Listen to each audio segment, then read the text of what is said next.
सियासी आगू जुड़ रहे हैं। दलजीत चीमा जी साडे नाल जुड़ रहे हैं, श्रोमणी अकाली दल के सीनियर लीडर ने। चीमा जी, किवें देखते हो फैसले नूं जो इलैक्शन कमीशन के वल्लों डेट नूं अगे वधाउण दा लिया गया, 14 फरवरी की थां हुण 20 फरवरी नूं वोटां पैणगीਆਂ?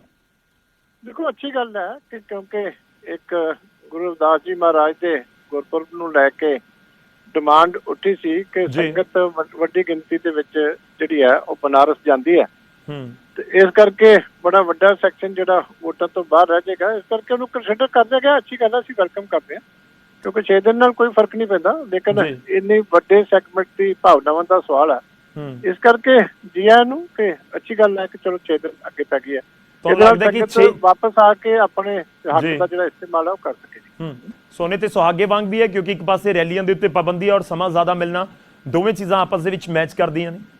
नहीं, चलो ये चीज़ां ना भावनात्मक होंदियां ने क्योंकि संगत जाती है, ट्रेनां स्पैशल बुक करके लोग जाते हैं, फिर वो वापस इस करके उन्होंने नुकसान हो कि वोट ना पा सकन। एक भावुक गल सी, कमीशन ने इनू कंसीडर किया, अच्छी गल है, वेलकम करते हैं। चलो शुक्रिया, धन्यवाद साडे नाल जुड़न दे लई, इस पूरी गलबात दे लई। तां श्रोमणी अकाली दल दे वल्लों भी इस पूरे फैसले का स्वागत किया जा रहा है जो चोण कमीशन के वल्लों लिया गया है। वड्डी खबर है इस समय, एक बार फिर तो असीं स्क्रीन के उत्ते तुहानूं दिखा रहे हैं कि पंजाब दे विच की बदलाव होया। पंजाब दे विच वोटिंग की नवीं तरीक आई है, पंजाब दे विच चोणां की नवीं तरीक आ गई है। पहलां 14 तरीक नूं वोटिंग होनी सी, हुण 20 फरवरी नूं पंजाब दे विच वोटां पैणगीਆਂ। वड्डी खबर है क्योंकि पहलां 21 तरीक तो नामजदगियां का दौर शुरू होना सी, हुण 25 तरीक तो नामजदगियां का दौर शुरू होएगा। ਜਿਹੜੇ कैंडीडेट बिल्कुल अपने फॉर्म तैयार करके बैठे सी कि शुक्रवार नूं जाके असीं भर देनी है अपनी नामजदगी, थोड़ा जिहा इंतजार करो, मंगलवार तक दे लई दिन हुण तुसीं किहड़ा चुनोगे वो तुहाडे उत्ते है। पर पंजाब दे विच सियासी पार्टियां नूं भी किते ना किते मौका और समा जरूर मिलदा होया नजर आ रहा है। पंजाब दे विच 20 फरवरी नूं वोटां पंजाब दे विच पैणगीਆਂ। हुण वड्डी खबर इस समय तुहाडी टीवी स्क्रीन दे उत्ते पंजाब दे विच वोटिंग की तारीख बदल चुकी है और वोटिंग की तरीक किवें बदली है। नवीं तरीक जो मैं तुहानूं दिखा रहा 20 फरवरी नूं पंजाब दे विच वोटां पैणगीਆਂ। एक बार फिर तो तुहानूं नोट करना होएगा, पंजाब दे विच ऐतवार दे दिन वोटां पैणगीਆਂ। 20 फरवरी का दिन नोट कर लो क्योंकि पहला 14 फरवरी नूं और 14 फरवरी नूं जिक्र किया जा रहा सी कि वोटिंग होएगी। जो इलैक्शन कमीशन के वल्लों अनाउंसमेंट की गई सी उस समय 14 फरवरी का दिन चुनिया गया सी कि 14 फरवरी नूं पंजाब दे विच, गोवा दे विच, उत्तराखंड दे विच इकट्ठे इलैक्शन ते एक गेड़ उत्तर प्रदेश का भी उस दिन वोटिंग के लिए रखा गया सी। पर हुण तरीक बदली गई है, पर यह सिर्फ पंजाब के लिए बदली गई है। 14 फरवरी का दिन बदल के हुण 20 फरवरी का दिन चुनिया गया। पहला सोमवार नूं वोटां पैणगीਆਂ सी, हुण सोमवार तो बाद जिहड़ा ऐतवार आउणा है 20 फरवरी नूं उस दिन वोटां पैणगीਆਂ। करीब करीब 5 तो 6 दिनों का होर समा जिहड़े सियासी पार्टियां ने उन्हां नूं मिलदा होया नजर आ रहा है। तां चोण कमीशन के वल्लों यह वड्डा फैसला लिया गया। तकरीबन हर पोलीटिकल पार्टी के वल्लों यह अपील की गई सी, मंग की गई सी चोण कमीशन के सामने कि 16 तरीक नूं गुरु रविदास जी की जयंती है, इस करके वड्डी गिणती 13-14 तरीक नूं जिहड़ी संगत है वो उत्थे बनारस जाएगी ते इस करके उन्हां नूं जरूर वोटिंग तो दूर रह सकते हैं। एक वड्डा जिहड़ा हिस्सा है पंजाब के लोगों का वोटिंग तो दूर रह सकता है, इस करके इस तारीख नूं बदलिया जाए, अगे पा दिता जाए। तो इलैक्शन कमीशन ने उस मुतलक हुण फैसला लिया तो नवीं तरीक का अनाउंसमेंट कर दिता है। पुरानियां तरीकां नवीं तरीकां तुहानूं सारे दस रहे हैं। चोण कमीशन ने जो फैसला लिया नामजदगी दी तरीकां बदल जांदियां हुंदियां ने, इलैक्शन के हिसाब के नाल ही नामजदगियां दी प्रोसैस है जिहड़ा वो शुरू हुंदा है। पहला 21 जनवरी नूं नामजदगियां दा दौर शुरू होना सी ते हुण 25 जनवरी नूं होवेगा। 21 जनवरी यानी कि इसे शुक्रवार नूं, अज 17 जनवरी का दिन है, तो ना इसे शुक्रवार नूं 21 जनवरी नूं नामजदगियां दा दौर शुरू होना सी। यानी जिहड़ी पर्चे भरदे ने जिहड़े कैंडीडेट्स हुंदे ने जाके अपनी नॉमीनेशन फाइल करते हैं, इस शुक्रवार तो करनी सी, पर हुण 25 जनवरी तो यह नॉमीनेशन होगी। यानी कि अगले मंगलवार तो अपनी नामजदगियां भर सकणगे। यह भी तरीकों के विच बदलाव होया। पहला 28 जनवरी नामजदगियां की आखिरी तरीक सी, 28 जनवरी नामजदगियां की आखिरी तरीक सी ते हुण वो भी बदल के 1 फरवरी हो गई है। महीना भी 31 दा है, 31 जनवरी तक, उस तो बाद 1 फरवरी नूं नामजदगियां की आखिरी तरीक होगी। यानी कि कैंडीडेट्स नूं होर थोड़ा जिहा समा मिल गया।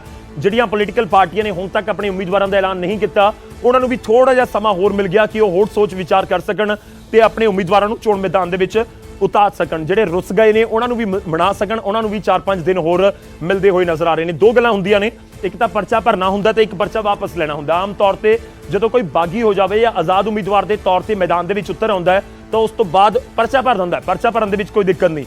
पर जो नामजदगियां वापस लैण की आखिरी तारीख हुंदी है तो किते ना किते बहुत सारे कैंडीडेट्स जिहड़े पार्टी तो रुस्से हुए होंदे ने और आज़ाद उम्मीदवार के तौर पर परचा भर देंदे ने, पार्टी नूं लाजमी तौर पर नुकसान होएगा, कोई भी पार्टी होवे ਤਾਂ ਫਿਰ ਉਸ ਤੋਂ ਬਾਅਦ ਇਹ ਡਿਸਾਈਡ ਉਹ ਵੀ ਕਰ ਲੈਂਦੇ ਨੇ ਕਿ ਠੀਕ ਹੈ ਕਿਸੇ ਵੱਡੇ ਆਗੂ ਦਾ ਫੋਨ ਆ ਗਿਆ, ਮੁੱਖ ਮੰਤਰੀ ਨੇ, ਨਵਜੋਤ ਸਿੰਘ ਸਿੱਧੂ ਨੇ ਜਾਂ ਸੁਖਬੀਰ ਬਾਦਲ ਨੇ ਜਾਂ ਭਗਵੰਤ ਮਾਨ ਨੇ ਫੋਨ ਕਰਤਾ, ਤਾਂ ਫਿਰ ਆਪਣਾ ਜਿਹੜਾ ਨੋਮੀਨੇਸ਼ਨ ਹੁੰਦਾ ਉਸ ਨੂੰ ਵਿਡਰਾਅ ਕਰ ਲੈਂਦੇ ਨੇ। ਇਸ ਕਰਕੇ ਉਹਨਾਂ ਨੂੰ ਵੀ ਸੋਚਣ ਦਾ ਸਮਾਂ, ਪਾਰਟੀਆਂ ਨੂੰ ਸੋਚਣ ਦਾ ਸਮਾਂ ਲਾਜ਼ਮੀ ਤੌਰ ਤੇ ਮਿਲੇਗਾ। ਜੋ ਮੈਂ ਜ਼ਿਕਰ ਕਰ ਰਿਹਾ ਸੀ ਕਿ ਪਹਿਲਾਂ ਜਿਹੜੀ ਆਖਰੀ ਤਰੀਕ ਸੀ ਨਾਮਜ਼ਦਗੀਆਂ ਵਾਪਸ ਲੈਣ ਦੀ, ਉਹ 28 ਜਨਵਰੀ ਸੀ ਤੇ ਹੁਣ 1 ਫਰਵਰੀ ਕਰ ਦਿੱਤੀ ਗਈ ਹੈ। ਇਹ ਵੀ 3-4 ਦਿਨ ਹੋਰ ਜ਼ਿਆਦਾ ਮਿਲ ਜਾਣਗੇ। ਉਹ ਸਾਰੇ ਹਰ ਜਗ੍ਹਾ ਤੁਹਾਨੂੰ ਨਜ਼ਰ ਆਏਗਾ। ਜਿਹੜਾ ਨੋਟੀਫਿਕੇਸ਼ਨ ਹੁੰਦਾ ਹੈ ਉਹ 14 ਤਰੀਕ ਦੇ ਹਿਸਾਬ ਦੇ ਨਾਲ ਪਹਿਲਾਂ 21 ਜਨਵਰੀ ਨੂੰ ਹੋਣਾ ਸੀ, ਹੁਣ 20 ਫਰਵਰੀ ਦੇ ਹਿਸਾਬ ਦੇ ਨਾਲ ਜਿਹੜਾ ਹੈ ਉਹ 25 ਜਨਵਰੀ ਤੋਂ ਨੋਟੀਫਿਕੇਸ਼ਨ ਹੋਏਗਾ। ਜਿਹੜਾ ਨਾਮਜ਼ਦਗੀਆਂ ਦਾ ਦੌਰ ਸ਼ੁਰੂ ਹੋਏਗਾ, ਖਾਸ ਤੌਰ ਤੇ ਜੇ ਨਾਮਜ਼ਦਗੀਆਂ ਦਾ ਆਖਰੀ ਦਿਨ ਹੈ ਉਹ 28 ਜਨਵਰੀ ਨੂੰ ਹੋਣ ਬਲਕਿ 1 ਫਰਵਰੀ ਹੋਵੇਗਾ। ਇਹ ਵੀ ਇੱਕ ਵੱਡੀ ਖਬਰ ਹੈ।